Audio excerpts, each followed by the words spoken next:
All right, we are recording. Welcome to the goal setting workshop for 2023 here. It is almost the new year. That means it's time to think about goals. It's time to get excited about what's possible for 2023. Now, the thing with goals are quite fun. It's fun to think about setting goals because setting goals is all about fantasizing about having unlimited time and energy and resources and willpower to achieve everything you want in life. So I've always enjoyed setting goals, in part because it's always been fun to think about the things that I could achieve. Now, when it comes to actually doing those things, it's not always as fun and easy, and I've not always been as successful as fantasizing about what I want. But that is actually what I want to talk about today. I want to really get into the difference between goal setting and goal pursuing. Goal setting is fun and easy. It's fantasizing. It's enjoyable. Goal pursuing, we don't really think much about that. So we don't have a whole lot of explicit mental models or ideas or belief systems about how that takes place. But a lot of people have set goals in the past. Maybe you have been one of those people. And as it turns out, it's not always as easy to achieve a goal as it is to set a goal. So if in the past you've tried setting goals and you failed miserably, you are far from alone. Some people don't set goals at all because they're afraid they're going to fail. And of the people who do set goals, not everyone succeeds, right? There's some research on New Year's resolutions, setting a resolution for the new year. I'm going to do this. I'm going to change this about my life. And not everyone sets New Year's resolutions, but in the United States, about 30 or 40% of people set New Year's resolutions. And what do you think the percentage is a year later who have succeeded at their New Year's resolution? What would you guess? Throw it in the comments. What do you think? How many people percentage-wise do you think succeed a year later? Any guesses from anyone here? 17%, 5%, 2%? All right, we got a range here. In studies, it's about 8 to 12%. So about 10% of people actually succeed a year later. Now, in the first week of setting a resolution, a lot of people do pretty well. You know, they're motivated, they're pumped up, it's new, they got that dopamine going. But a year later, it's about 10%. So we've got about a 90% failure rate, which is not great. There's definitely some room for improvement here. But why is that? Why is it that we so want to change our lives? We have things we want to do differently, but we don't succeed. There's a lot of ways we could look at this, but the way I want to encourage you to look at it today is it's because of our mental models. It's because of how we think about goals that create a very high failure rate. And we can think about goals in a radically different way that not only increases the success, but also makes it more fun and enjoyable. So a little bit about me. I got the goal bug maybe about 20 years ago. I remember reading a bunch of personal development books, and all of them say it's so important to set goals, right? If you want to grow as a human being, if you want to have a good life, a happy life, you got to set goals and go out there and achieve them. I remember listening to Tony Robbins' Personal Power 2 on audio tape. I don't know if anyone here has listened to Tony Robbins on audio tape back in the day. But I remember his goal setting workshop was incredibly outrageous, right? I mean, Tony Robbins is an outrageous human, but one of the things he goes through, like, be, do, have. What do you want to be? What do you want to do? And what do you want to have? And when he gets to have, he would say things like, do you want your own island? Do you want your own helicopter? And I'm like, no, I'm not an outrageous narcissist. I don't want my own island and I don't want my own helicopter. Tony Robbins, who has his own island and his own helicopter. I don't want anything like that. But I did have some goals of things I wanted to have and things I wanted to do and things I wanted to be. And I found that very inspiring to figure out what those were and, really check in with what's important to me. What do I really, really want? And so every year I've been setting goals for years and years. And my success rate, I'll tell you right now, is not 100%. For a long time, my success rate was maybe 20 or 30%. I'd achieved some of my goals, but not very many of them. And I wondered, like, how can I do better at this? So I really got into troubleshooting my own problems with productivity. Now, a lot of this comes from the fact that I've only somewhat recently discovered in my life that I'm autistic. I've got tendencies towards ADHD, like many people who are my friends, many people who are my clients. We've got big ideas. We are thinkers. We've got all these possibilities that we can come up with and generate.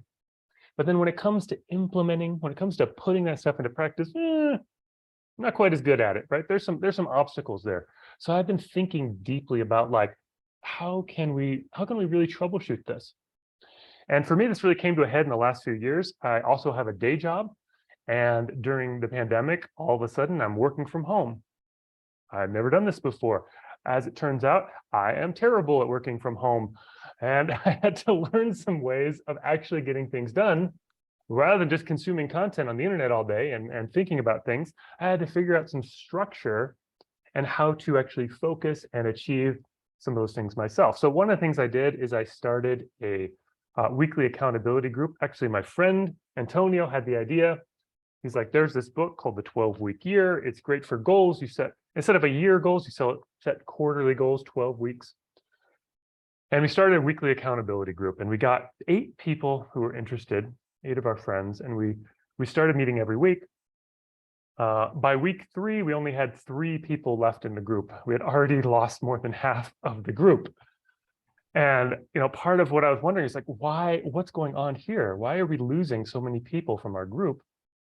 And I thought about it a lot, and I was like, the answer is obvious. The answer is obvious. People were not able to do the thing they thought they were going to do, and they felt bad about it. And so they decided not to show up because they didn't want to admit they couldn't do the thing. Now, it wasn't that the 3 of us remaining could also do all the things. We had failed too at doing the things we intended to do, but somehow we stuck with it. Hey, Google. So all of this is just to say, the way that we go about pursuing goals is not working. It's not working for me. It's not working for my clients. It's not working for most people most of the time. Some small percentage of the time we're able to do it, and for some small percentage of people. But there's got to be a better way. There's got to be a better way. So let's talk about what makes something a goal at all. What's the difference between a goal and just like a task or a project? What do you think? Throw it in the comments. What are your thoughts? What makes something a goal rather than just something you put on your to-do list? What's different about that? What do you think? Anybody?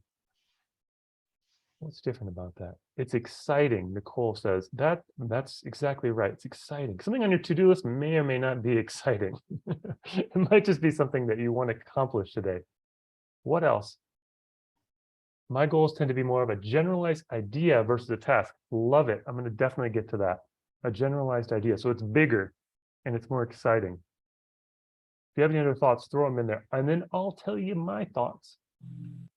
I'll tell you my thoughts here in a moment.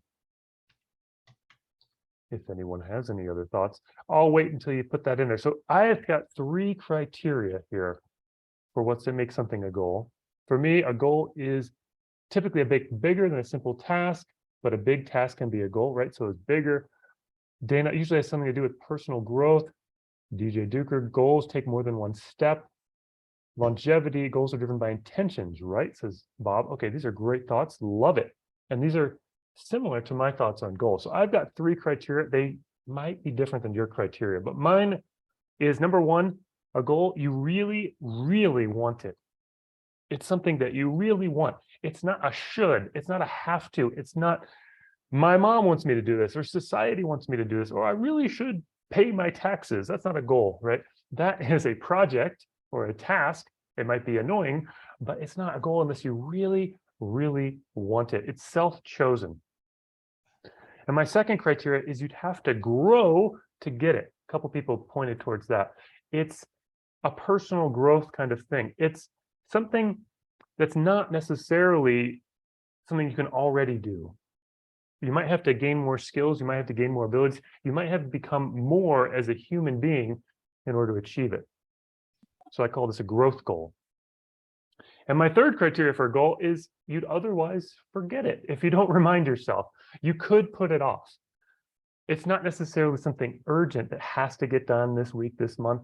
It's something that you really, really want to do, but if you didn't do it, like the world wouldn't blow up. It's important, but not urgent. You know, the Eisenhower matrix that's popularized in the 7 Habits of Highly Effective People. Got urgent and important. So this one is important, but not urgent. It doesn't necessarily have to happen now. So you really, really want it, you'd have to grow to get it, and you'd otherwise forget it. That's my criteria for a goal. Now, I've hinted to this already, but we have sort of a mental model for how we think goals work already in our minds, just as human beings.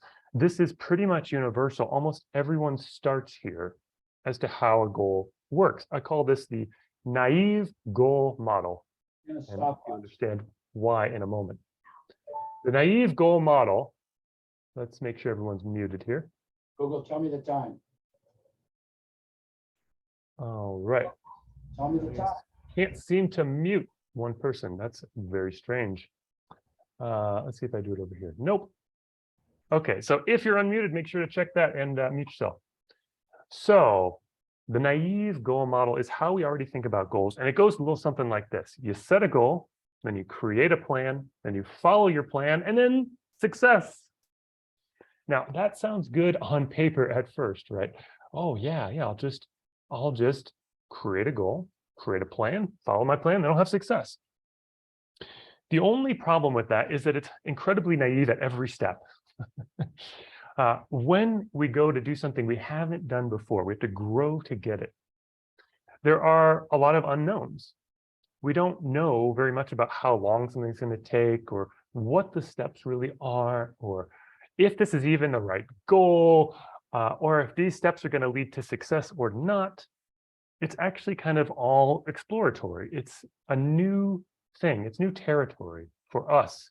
Somebody else may have done it, but if we follow their steps, it might not work for us because we are different. We're different people. So when we go about it in this way, there tends to be a high failure rate, and there tends to be also a lot of frustration. At no step in the process of set goal, create plan, follow plan, success, is there any kind of like learning or feedback loop. It's just, you just follow the steps, right? So like if you have a recipe to make something in the kitchen, that works fine if you have all the ingredients and someone's tested that recipe and so on. But what if you have radically different ingredients? What if you don't have an oven? What if you're at high altitude and they're at low altitude and so on? Then the recipe doesn't quite fit. And as human beings, we're very complex. The recipe for one person is not necessarily going to fit for someone else. So there's a very different way we can go about pursuing goals, which I call the reality-based goal model. So instead of the naive goal model, we've got the reality-based goal model. The reality-based goal model goes something like this. You pick a goal, something that's vaguely or very important to you, but kind of vague. It's not highly defined yet. And you try something and it kind of doesn't work, but you get feedback and you learn. And then you try something else and you keep trying things and learning and kind of meandering towards your goal in a organic kind of way. And we try to do this, and we do this many times to sort of bumble forward towards our goal. And ultimately, we get clear on what we want. We get clear on what's working. And if we persist in that, we will ultimately figure out how to get there. So this is very different than the set goal, create plan, follow plan, success. It's more of an organic process that unfolds as we go along. So one popular way of setting goals that's in the naive goal model is called SMART goals. I don't know if you've heard of this, but SMART goals have SMART as the acronym. And SMART goals: specific, measurable, achievable, relevant, and time-bound. So specific, you get very specific. You're not like, I want to create a business. I want to create a very specific business. I want to create a dry cleaning business on Fifth Avenue. All right. And I'm going to measure progress towards that. And then I'm going to set a timeline. It's going to be in the next 3 months. I'm going to get it done. Now, if you've never set up a dry cleaning business anywhere, that is a weird thing to do to yourself, to give yourself an arbitrary deadline and be extremely specific. When maybe you start getting into the goal and you're like, okay, this is not going to happen in 3 months. There's no way. And maybe I don't even want to be in the dry cleaning business. I want to open a coffee shop. And you start to change and evolve. If you have that mindset that could happen, then that's a much better way to pursue your goal. And it's going to be much more enjoyable. So the problem with SMART goals, they don't work well for growth goals, for things that we've never done before. They're actually better for projects that we've done many times before, where we have a lot of information about, a lot of data. Here's another example. Let's say you want to run a 5K race that will be in 3 months' time. If you've never run before, you can't really predict what your race time is going to be. You have no idea, right? You just, maybe the first goal is just to complete the run, just to be able to actually do it without stopping. Whereas if you already have a 21-minute 5K time, maybe you can say, okay, I want to hit 19 minutes, and that will be more likely to actually take place because you have information, you have a whole background in running and in training and so on. So the SMART goals is really part of the naive goal model. It's really about fantasizing that you know enough. You might even call it a dumb goal because it doesn't really have a learning feedback loop. And there could be nothing more dumb than not learning as you go along and pursuing what you want. So the reality-based goal model, by contrast, is based in something we might call design thinking. I don't know if everyone's heard of design thinking, but it's a whole way of solving problems that have never been solved before.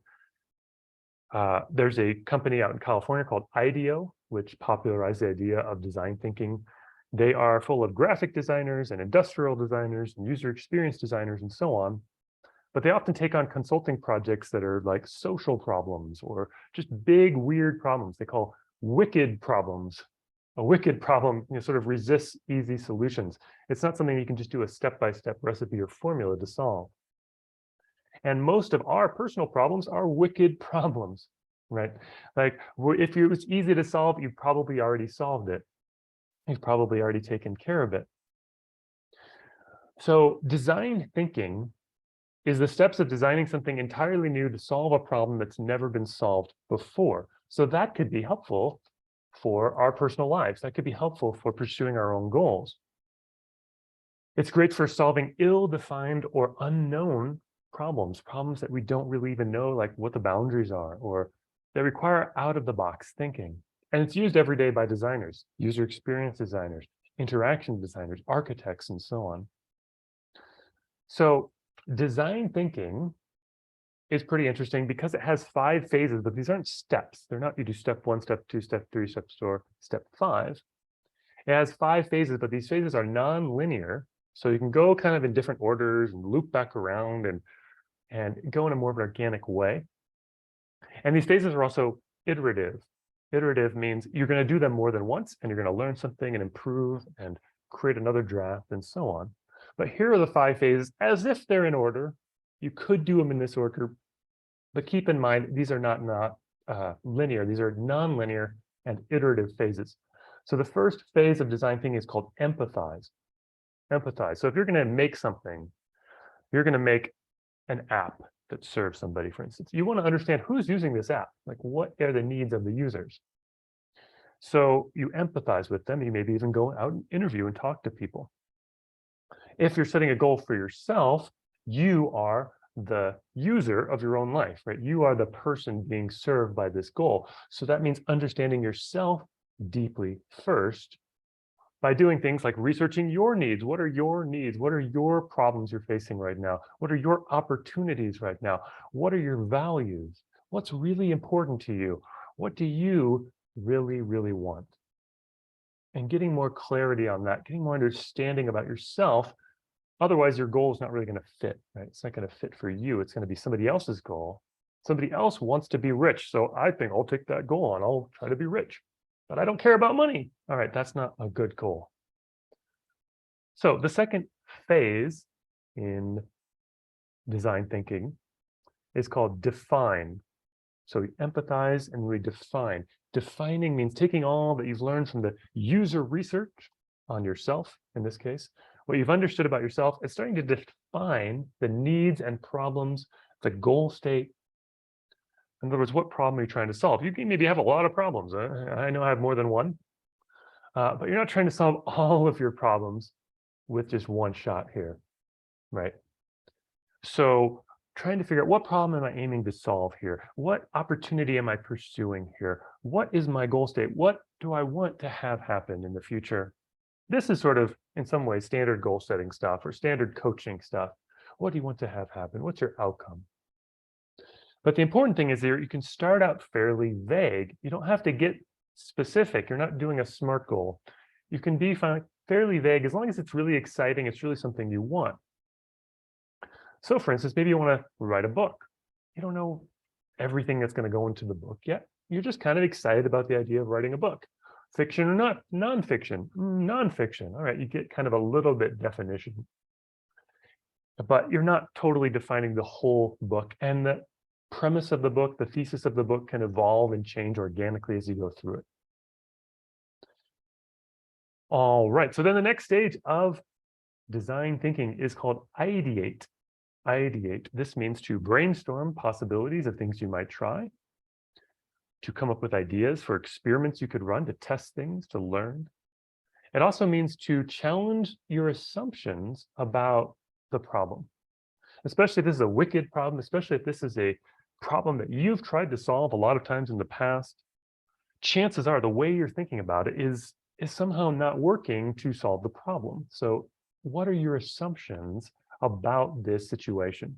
And could it be radically different?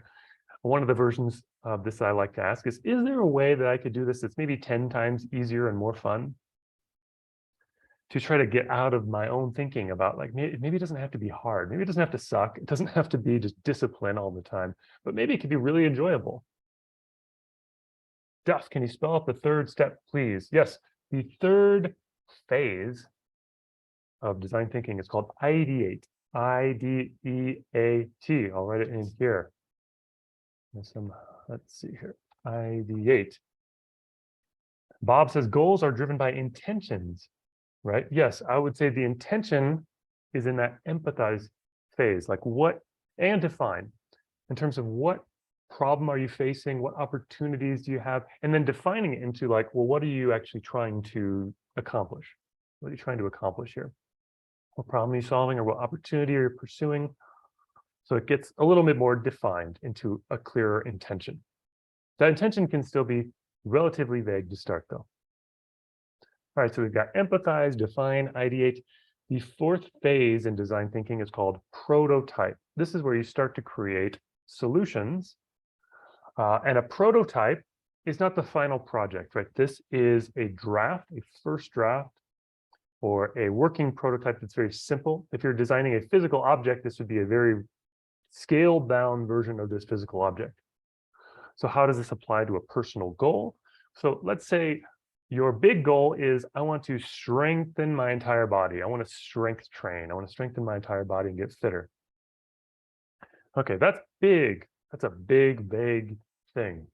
What's a prototype? Well, I think if I go to the gym Monday, Wednesday, Friday at 7 a.m., that could work. All right, that's still actually pretty big. So the prototype of that could be this week, just this week, I'm gonna see if I can show up to the gym, step foot into the gym at 7 a.m. Monday, Wednesday, Friday. That's it. If I do anything else, great, that's a bonus. But I'm not gonna try to follow a routine. I'm not gonna try to like get a good workout in. I'm just gonna see if I can show up this week for 3 times. So that could be the idea of a prototype, very small, a very small first step, a working prototype of something you can try out, because there's all these assumptions built into, say, a 3-day-a-week strength training program. One of the assumptions is you can show up to the gym 3 times. That is something you should not take for granted if you haven't been doing it. And many people do. This is one of the reasons why we went down from 8 to 3 people in our weekly accountability group in 3 weeks, because of all these assumptions we had around, oh, this should be easy. I could just do this. When in fact, there's a lot of new habits to build here to accomplish what you want to accomplish. Another example is if you want to write a book. I know Bob has written more than 1 book, I think, at this point. If you want to write a book, how do you create a prototype? Well, you could write a table of contents, just a table of contents. This week, even, that's a short-term goal, right? You could write a table of contents this week for your book, and then you could send it out to somebody and say, does this make any sense at all? And get some feedback up front on the structure of your book before you write the whole book. Hey, Google, write- stop. What's that? Oh, somebody is still Unmuted. Okay. Before you write the whole book, you could get some feedback on the book structure. Because if you write 200 pages and then you send it out and someone says, oh, your whole thesis is totally bogus. Okay, that's going to suck. You just spent 1,000 hours writing. But if you spend an hour writing now and get feedback, that's going to be easier to then incorporate that feedback and say, you know what, you're right. All right, that's painful to hear, but I only spent an hour writing this, so no big deal. Now I can change and adapt. Here's an example of this kind of thinking. Oh, no, actually, I'll give the example when I get to the next step. So the next step is test. That's the 5th phase in design thinking. So testing means you take your prototype and you expose it to real feedback. Like you give your table of contents to a beta reader and you say, what do you think? Or you try out going to the gym 3 times this week, just showing up, and you get real feedback, knowing that your prototype is a prototype. It's gonna suck. It's gonna not be good in a lot of ways. But the whole point is to learn through doing, to expose it to feedback so you can actually take in some feedback, be like, okay, look, I could not get to the gym at all at 7 a.m. this week. Okay. Not that means there's something wrong with me, but there's something wrong with the design of this. How can I design this to be better for me? Okay, well, maybe I'll try 5 p.m. instead of 7 a.m. because you know what? I don't like getting up early in the morning. All right, great. So you try 5 p.m. the next week. So the point is this, to actually try the thing, to get real data, real feedback, to get out of the fantasizing, which is so fun, thinking about, you know, the goal and, oh, if I had unlimited willpower, I'd get up at 5 a.m. and I'd work out at the gym for 3 hours. And that's fun to think about. But when it comes to actually doing things, that's not really how it works. And that's okay. That's okay. We can adapt to the real situation and design it differently. There's a principle in user experience design, which is if your, say, app or website isn't working very well, people aren't signing up, people aren't able to get through, say, you know, the sign up process for your product. Instead of blaming the user and saying, oh, people they just don't know how to operate technology, right? That's one way we could do things. We could blame the user, or we could go back and say, okay, well, how do people's brains work? Can we design this differently so that it works for 80 or 90% of people and they can just easily figure this out? So same kind of principle here. If you try something, a prototype of something, and it doesn't work, instead of saying, there's something wrong with my brain, there's something wrong with me that I can't do this thing. Instead, we can say, oh, the design of this doesn't work for me. So let's redesign this so that it works very easily and effortlessly for me. Let's see if I can do that. So when we're in the test phase, we're trying to get real feedback. And there's 2 ways that things can basically fail when we have personal goals. One is failure to act. We don't actually even do the experiment. We don't even do the thing. And the second is failure to get the results. We do the thing, but it doesn't work. It doesn't actually produce the result. Either way is okay. We're throwing out a prototype, right? It's just a first draft. So if we fail to do the thing, that means we can design it better to make it easy for us. And if it fails to get results, no problem. We can just try something else. Now, the key here is that it's a small thing, and we're iterating and improving in very small chunks. Let me give an example. So this year, there was a 3-month period where I worked on one project. That project was to create a guided hypnosis audio for YouTube on motivation. I successfully did create the thing. It took me longer than I thought. I procrastinated a little bit here and there, but I got it done, and I created an upsell version for $7. It was kind of a premium version of the same thing. And it did not do very well. It did okay, but I actually had to pay people to watch it. I paid for YouTube ads to get people to watch this video.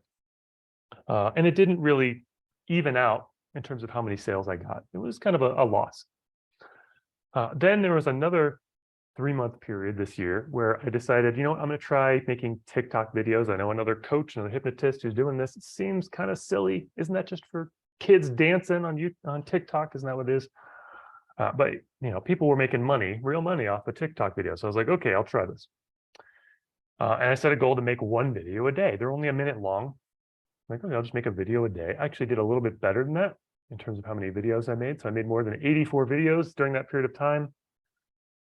And what happened is some of them did well, some of them did very poorly. One of them got 1.6 million views. And then I got many, many subscribers off of that. So what I learned is through the process of making very short videos, I was actually able to iterate and improve. I knew nothing about making short videos talking right into a camera. I was very uncomfortable with that starting. But with each video, I just tried to make, a tiny improvement, a tiny improvement, tiny improvement. And especially to make it more enjoyable for me. I was like, what's the most fun way I can do this? Because if I'm going to do this a lot, it has to be enjoyable. So I was iterating and improving to make it more fun and to make it a little bit better. And so I got more than 84 tries to learn. And some of those things failed and some of them succeeded. But with the one video, I only had one chance to succeed or fail with the hypnosis video. And it kind of failed. And so I was really disappointed. But with the 84 videos, some of them got 200 views and one got 1.6 million views. So it kind of evens out. So one of the important things I think when we're pursuing our goals is to do a lot of little things that we can learn from, iterate from, and improve on, rather than having just one big thing that determines success or failure. That tends to lead to perfectionism. Got to get it right. Got to get it right. Whereas if you chunk it down to a lot of little things, you can make little improvements. This one can be bad, this one can be good, and that's okay. It all evens out in the end. So the key with these phases, empathize, define, ideate, prototype, and test, is they're non-linear. You go back through them. So after you test, you learn something, and maybe you can go back to empathize. You're like, okay, what does this mean about me? What can I learn about me? Like, oh, I'm not a morning person. I don't want to exercise at 7 a.m. So that's back to empathizing, learning about the user of this project, you. Or maybe you define your goal more after testing some things. So you think that maybe you can do something in a 3-month period and you start to do it. And you're like, I think this is going to take a year. Let's define this differently. Let's open this back up. Or maybe you change the goal entirely from what you learn. In the traditional goal setting model, this is considered the worst failure possible. I can't believe you abandoned your goal. But within a learning mindset here, within a design thinking mindset, this could be the perfect solution. You try some things, you learn some things, and you decide this is not going to work. I remember, so my wife was changing careers a few years ago. She was a massage therapist for 20 years and then wasn't going to do that anymore. She was done with that. And one of the first things she was thinking, well, just opening up to possibilities here. She was thinking about maybe becoming a pilot. She loves flying, she loves being in the air, and she tried it out. She went and did some piloting lessons and some initial lessons, and it did not work at all for what she wanted to do. But that's okay, right? I encouraged her to go do that, and she got real feedback from going out into the air and realizing, oh, I actually don't have a sense of direction. This isn't going to work. I didn't realize you have to actually pilot to know, you have to know where you're going in order to pilot. So maybe you could just use the instruments. And her sense of direction is not, innate. She could use maps and everything, but innate, not so much. So that wasn't a good fit for her. But then she got into user experience design. That was a better fit for just who she is as a human being. So sometimes we go out and we try things and it doesn't really fit for who we are. And that's okay. That's part of the process of learning and growing as a human being. Now, any questions about the naive goal model versus the reality-based goal model and design thinking so far? You can pop them in the chat, or you can unmute yourself at this point if you have any thoughts, questions. Pause here for that.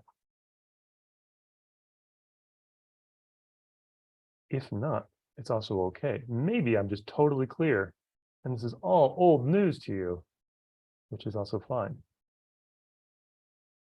Oh, Vincent's raising his hand virtually. Vincent. Could you go a little bit over the ideate part phase?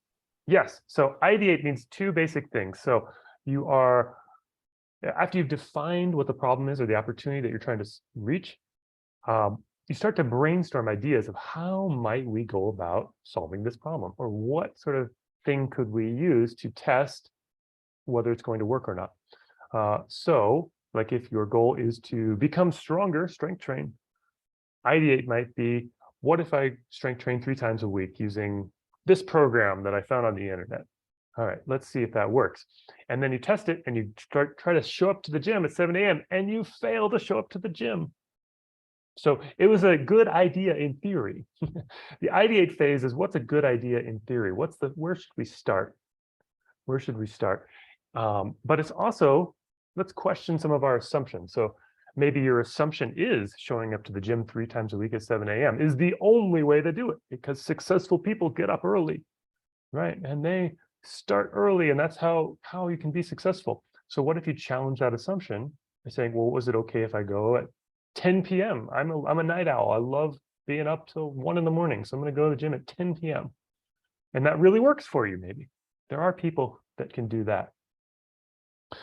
So ideate is getting out of your own assumptions, questioning assumptions, but also brainstorming possibilities that you can then test. I like to call those experiments. So what's the experiment you can run to test that? Just like good old Thomas Edison, right? With his team of people trying to create the light bulb. And he had this interviewer from a journalist one time from the newspaper say, how does it feel knowing that you have tried to make a light bulb 10,000 different ways and failed? And he responded, oh, I don't think I've failed 10,000 ways. I've found 10,000 ways it doesn't work. And eventually his team succeeded because they were trying so many things and testing different materials and this and that and the other. So when we pursue our own goals, it's good to assume that it's going to take a number of experiments, hopefully not 10,000 to reach your goal, but some level more than 0. It's probably not just the first plan, the first idea you come up with that's going to lead to success. It might be the 20th or the 50th or the 100th. And having this idea of iterating and improving little by little. So every little video you make it a little better. Every little chapter you write for your book, you make it a little better, and so on, so that you improve as you go about it. Any other questions about that? Thoughts, questions? Will a transcript of this be available? I have a relative who is deaf and would like to read. Thanks, Linda.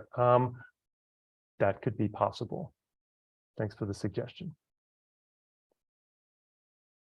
Okay, let's move on to the next thing. If you have any questions, pop them in the chat or unmute yourself and just share. All right, so in my opinion, the least important thing about setting goals is actually the setting of goals. The most important thing is the pursuing of goals and the process of learning as we go about it. So I recommend that as you're thinking about what you want to create, in 2023, that you start kind of vague and exciting. There's a term I learned from James Tripp, who's a coach and hypnotist as well. I'm learning a lot from. He uses this term, a generative image. It's kind of an alternative to a SMART goal. A SMART goal is very specific, measurable, etc. A generative image is just kind of vague and exciting. I want to write a book. I want to start a business. I want to grow my email list. I want to have a group coaching class, and so on. So a generative image is just vague enough you can generate creative solutions and you can learn new things, but it's also highly motivating. So it doesn't lock you into one plan, one kind of way of going about it. It allows you to generate possibilities and explore and go here and try this and try that. But it also meets these 3 criteria for growth goals. You really, really want it. You'd have to grow to get it, and you'd otherwise forget it. So start to think now, what do you really, really want in your life right now? What's important to you? What would be really meaningful to pursue?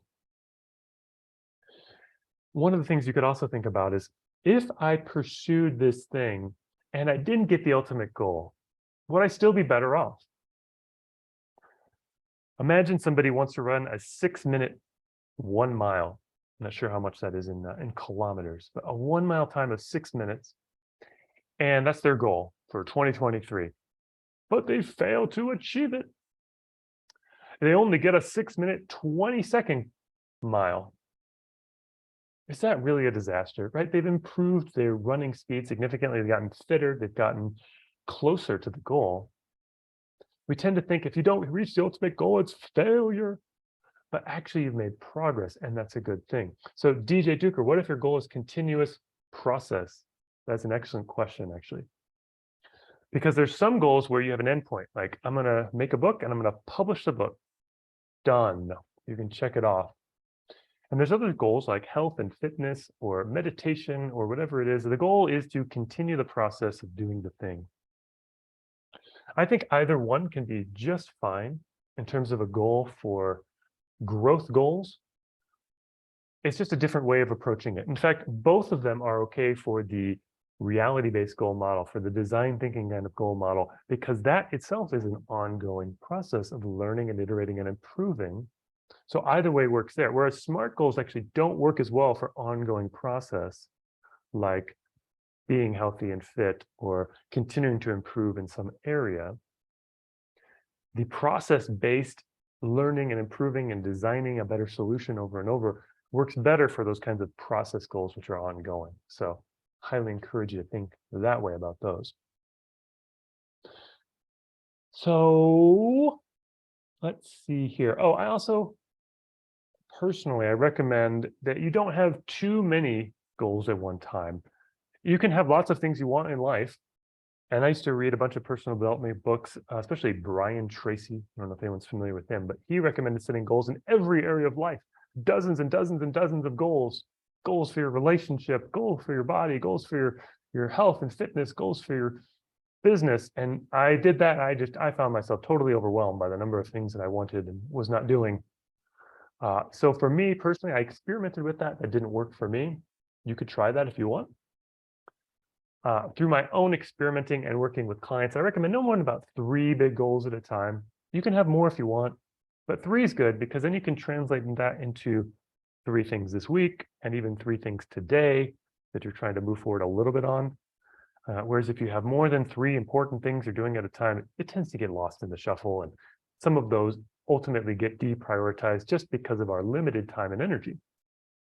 But, 1, 2, 3 goals for 2023, that could be good. That can work. So now some people don't even set goals because of fear of failure. It runs most of our lives all the time. So learning how to try something that isn't going to work probably is the key to actually pursuing your goals. It's all well and good to talk about design thinking and talk about, oh yeah, I'm going to be curious and I'm going to experiment and I'm going to try new things. But people are not necessarily wired that way up front. We have to actually practice that. So here's a way we can practice that. We can turn F-A-I-L, fail, into A-F-L-I, AFLI. We can recycle failure into something else. AFLI as an acronym stands for A, acknowledge. Acknowledge the truth of what happened. So if you try something, you run a little experiment, it doesn't work. Acknowledge what happened. What was just the truth of the matter? Whether you didn't even do the thing, you failed to act, or you did it and it didn't lead to the result. What happened? What was just the truth? No blame, no shame, no judgment, just objective truth. And then the next step in AFLI is you forgive. You forgive yourself. You have self-compassion. Now, I didn't originally have this in here. I just thought, I want to learn from failure and try and iterate. So I went right to learning the next step. And I found a lot of the times I wasn't emotionally ready for that. I wasn't actually there. I was kind of like, I should learn from this. But I wasn't really there. So I found I added this forgiveness piece, this self-compassion piece of like, you know what, it's okay. It happens. I'm a human being. I'm trying to do something new. At least I made an attempt. At least I intended to make an attempt. And sort of pat myself on the back, like have compassion for the struggle. That really helped me to then move on to the next step of learn. To actually, what did I learn from that attempt? What did I learn from that failure, that failed experiment, that failed prototype? And then iterate. Iterate. What could I try again? What could I try for the next time as soon as possible? Tomorrow, even. Now, one way I use this athlete process, I use this every day. And the way I use this every day is I set 3 most important things for my day, usually in the morning or the day before, just to get some clarity on what I'm doing. And this is a popular idea in personal development, 3 most important things of the day. And then, what I was doing originally is I was just doing that, and I wouldn't always succeed because I'm imperfect. So at the end of the day, I go and kind of cringe at myself and feel ashamed. And I'd be like, oh, gotta keep pushing through. I'll set 3 most important things for tomorrow. And I did this for a while before I realized, gotta be a better way. Gotta be a better way. And I thought, I'm not even checking in to see if I did the thing. Sometimes I'm just avoiding that whole thing because I feel ashamed because I know I haven't done it. So I started introducing this athlete idea at the end of the day. Acknowledge, okay, so I didn't do that. What happened? What happened? Acknowledge the truth. And then forgive myself, like really take it in. Like, it's okay. It's okay that I am an imperfect human being, just like everybody else. And practicing that. And then what did I learn? Okay, well, I tried it in this way, and maybe that wasn't the smartest idea. Iterate or ideate. What could I try tomorrow? And I keep trying things. And eventually I'd start to figure things out. It took me 5 or 10 or 15 days of trying that before I could get myself to do it, or to get myself to do it in a way that felt good, and so on. And through this process, I've started to learn that failure is actually safe. It's safe to try new things and have them not work. When it's really small, it's actually not that risky, because we internalize the idea that failure is disaster, right? Failure is the end of everything. It's death. And it's something to be ashamed of. So we don't even try to put ourselves out there. We don't even try the new thing. Bob just said, failure is a teacher. Exactly right. When we can learn from it, when we can learn from it. And in order to learn from it, we have to acknowledge the truth and forgive ourselves first in order to really take that in and then try something new. So most people, I explain this and like, yeah, that sounds good. That sounds good. But until you have an experience of it, doesn't mean a lot. So what I'd like to give you is a little experience right now of this sort of thing. We can do a little experience together. Could be fun. I am a hypnotist, so I do like guiding people into experiments and experiences. So if you think of something right now, what's something you really, really want? You don't have to decide that this is your goal for 2023, but just something you really, really want. That could be a health and fitness kind of goal. It could be a career, financial kind of goal. It could be a goal for your relationships or something else, something creative, something you want to make, a book, a podcast, whatever it is. But if you think about that right now, and if you imagine going out into the future when it's done, fantasizing about how amazing it's going to be when it's all done and how good it feels to have achieved that thing. Now, if your goal is a continuous process, imagine you're doing that continuous process consistently, easily, reliably, enjoyably. Maybe you're exercising regularly. Maybe you're working on your business regularly. You're creating music regularly, whatever it is. And imagine it's just going smoothly and you have it all right now and you feel good in your body. Feel that good feeling now. And then if you have that, then come back to the present, put that out into the future. That's what you're going towards. Now, imagine you try something. You don't know how to get there yet. You're not there yet. But imagine you come up with an idea of something you could try. For instance, going to the gym 3 days a week. Or if you're wanting to write a book, maybe you try to write at 8 a.m. 5 days a week for an hour, whatever it is, right? So imagine there's something you're going to experiment with, something you're going to try. And the first draft, the first iteration, you try this week. You don't even wait till January 1st. You try it this week. And at the end of the week, there's some possibilities of what could have happened. The first possibility, you did it perfectly and it got you closer to your goal. Congratulations. Celebrate, give yourself a pat on the back, feel good about what you did. That's the easy scenario. Now, there's a second possibility. At the end of the week, you didn't do it. You didn't do it at all. You forgot completely about it. Or you remembered and you were like, oh, I really should do that. I put that on my list after that workshop with Duff. Oh, but I can't do it right now. I don't want to do it right now. And that's what you did. And so at the end of the week, there's no progress. But imagine you sit down, you're like, I'm going to do this athlete thing Duff told me about. Start with what you acknowledge the truth. What happened? What happened in your mind? Imagine. All right, maybe it's, I remember to do it, but I felt like I didn't want to do it in that moment. I was too busy. And then imagine forgiving yourself. Can you forgive yourself for trying something new and not doing it or not succeeding at it the first time you try? Can you forgive yourself? Is it okay? Now, for some people, this is very easy, and for some people, this is more challenging. But just imagine you can forgive yourself. It's okay. As if you forgive somebody else that you really care about, and they're taking on a new goal or task this week, and they don't succeed. You could easily forgive them.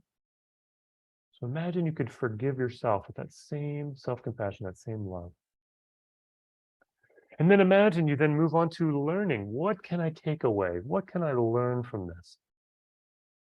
What's something I can really take with me from trying this? And with that learning, then brainstorm something. What's something I could try next week? All right, the way I did it last week didn't work, but what can I try this week that might work better? Now, I don't know if this is going to work, but if it doesn't, I can just acknowledge the truth, forgive myself, learn, and iterate again. Each week, trying something new, learning something new. So if you've tried that in your mind now, or if you haven't yet, that's okay. But if you try it in your mind, what did you notice? What did you notice from that little experiment right there? Anybody want to share?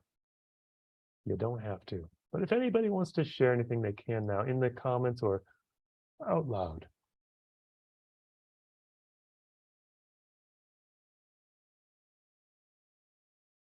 Everybody's very, very close to the vest on this one. That's okay. You know what? You can keep that information to yourself. It's a powerful process, though. Encouraging, Linda says. Great. That's right.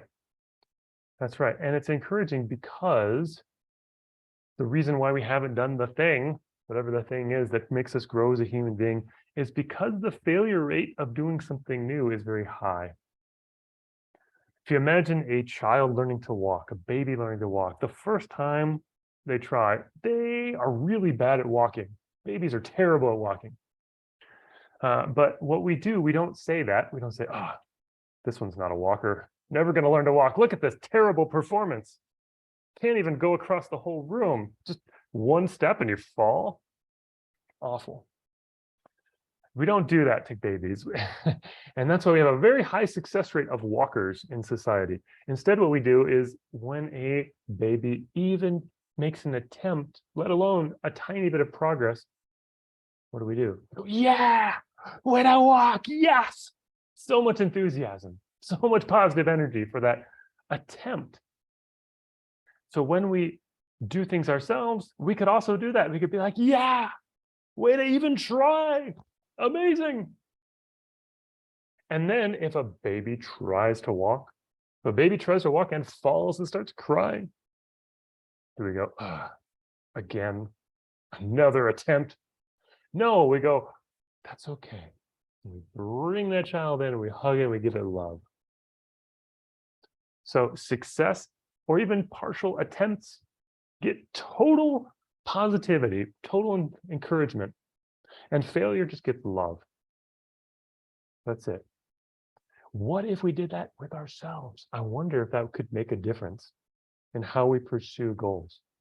if when we even attempted, if we even set it as a goal on our list for the week, we gave ourselves kudos, we celebrated like crazy, just the fact that we even attempted to do it, even if we failed. And then when we fail and feel disappointed in ourselves, and oh God, what if we only gave ourselves love and forgiveness and self-compassion? I wonder if that would work.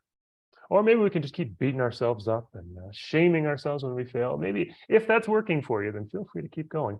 But there might be a better way. It's even more enjoyable, even if it's just as works only the same as the old way, but it feels better.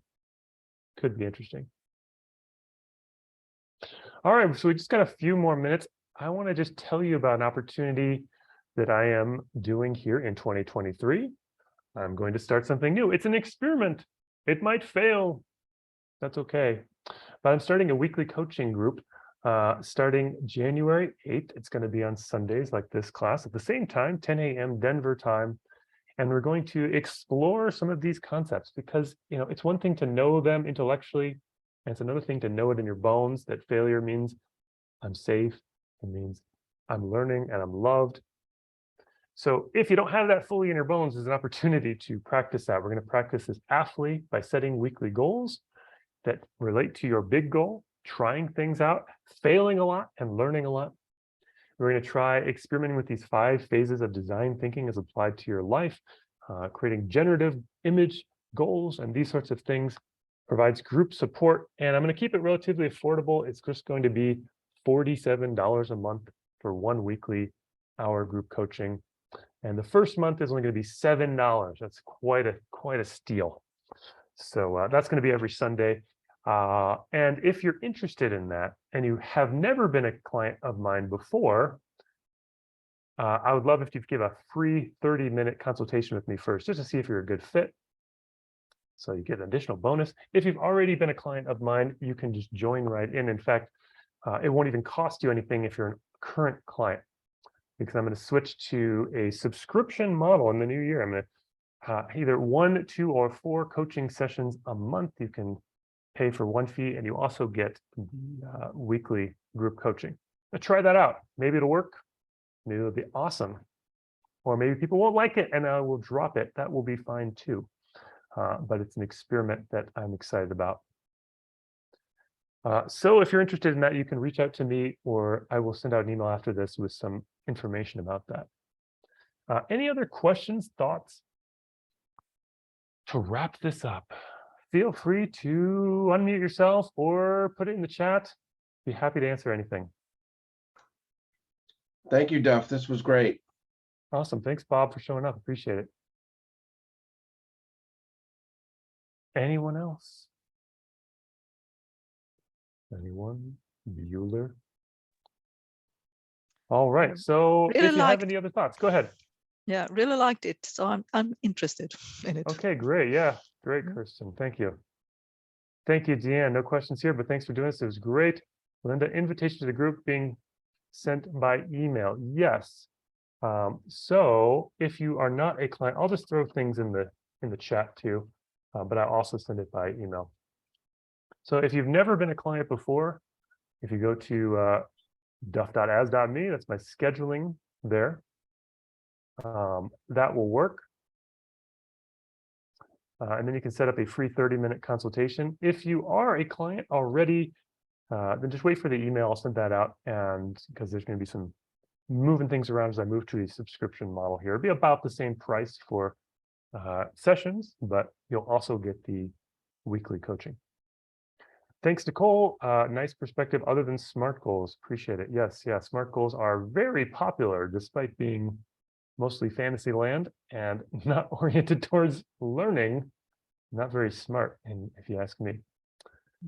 All right, thanks everybody. I'm going to wrap up. Somebody turned on the closed caption, so maybe that will create a transcript for Linda there, hopefully. DJ Duker, what if you don't like a goal, as in opportunity to fail? Well, you don't have to think about it that way. You don't have to think in terms of failure. Some people are like, oh, it's not even failure because I'm learning. So that's one way you could think about it. It's more like, I'm going to try a bunch of things that are fun and interesting and learn a lot. You could think of it that way. Or you could transform your whole relationship to failure with this whole athlete kind of idea. And that really works. I'm seeing that work for me and other people. As Bob said, courage and confidence to try. Exactly. So you can think about it as learning. You can think about it as experimenting, as being creative, as coming up with sort of divergent possibilities and then converging into a solution that really works. Time? I'm not sure what you mean. DJ Duker, do you mean the time that we are at time or that we're doing coaching? The group coaching is going to be starting January 8th at 10 a.m. Denver time for an hour. And it's going to go weekly. So, oh, time it take to try. I'm not sure what you mean there. Sorry. It does take time to try, but I'm not sure if that's the answer you're looking for. Thanks. Working on new performance management model for work. I'm going to try not to emphasize SMART goals so much. Awesome, Linda. Yeah, it can work for things you know a lot about, but the alternative would be design thinking or even like Agile. You may have heard of that, of course, in management, which is more of an iterative process of learning and improving. I'm not an Agile expert by any means. I never worked in a company with that, but similar principles. Okay, thanks everybody. If you have any other questions, you can email me. I will send you also an email after this with some information about the group coaching in case you're interested. And thanks again. Have a great rest of the year and good luck with all your goals. Take care.